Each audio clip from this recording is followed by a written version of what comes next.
Wala kang puso, Ate Malu.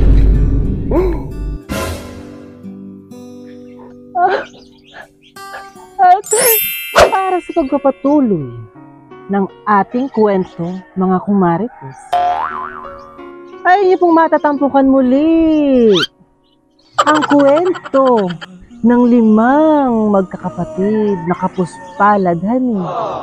At ito po ang buod ng kwento, mga kumarites. Huwag na huwag po nating hahadlangan ang mga pangarap ng bawat isa. Hindi baga po? At kung gusto niyo nang masimulan ang part 3 ng ating kwento, ay halina kayo, mga kumarites,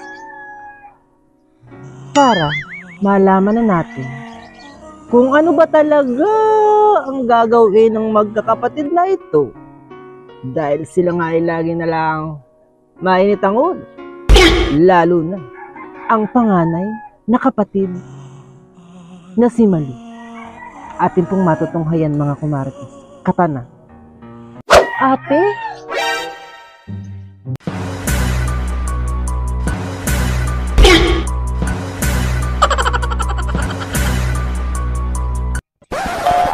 Bunso?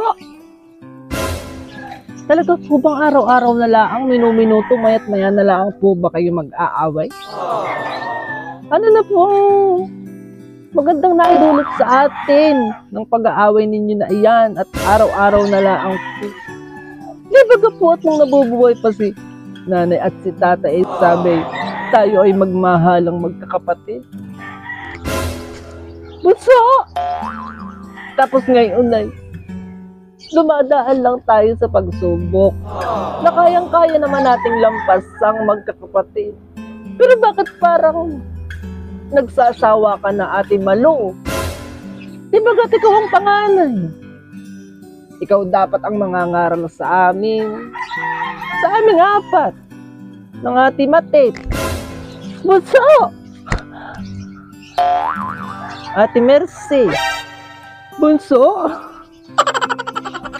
Ate Marisa.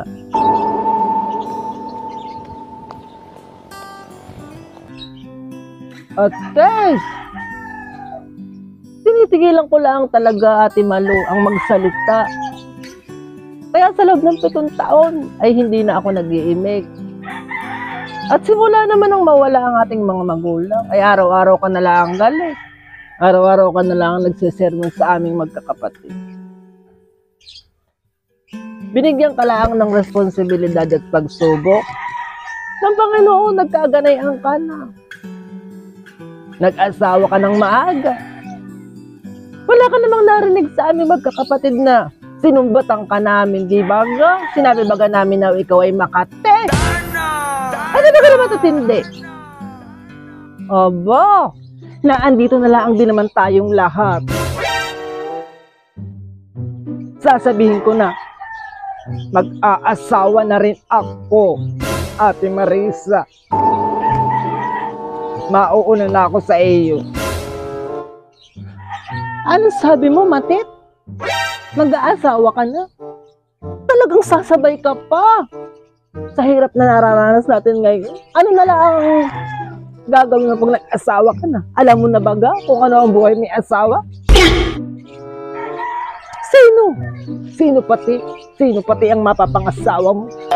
At minsan ay hindi namin nakita ng mga Ate Malu kung sino ang naliligaw sa iyo. Hindi ka namang kaligaw-ligaw. Wala, grabe siya. May naliligaw naman sa akin, Ate Marisa. Hindi ko lang pinapakita sa iyo. Mano't nangingialam ka pa.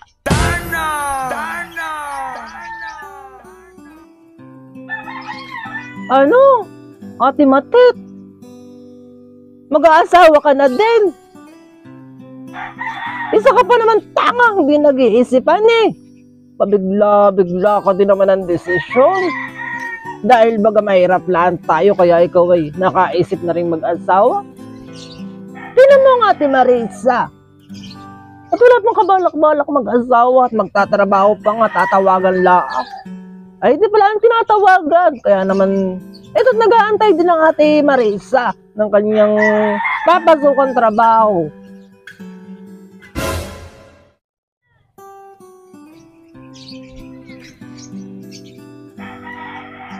Maigi pa ang ate Mercy. Mataas ang pangarap. Magtatapos ng pag-aaralan eh. At sabi pati ng mga magulang natin, at ay magmahalan, honey. Parang hindi ko naman nararamdaman yun, lalong-lalo na sa iyo, ate Malo. Napakatanga mo, honey.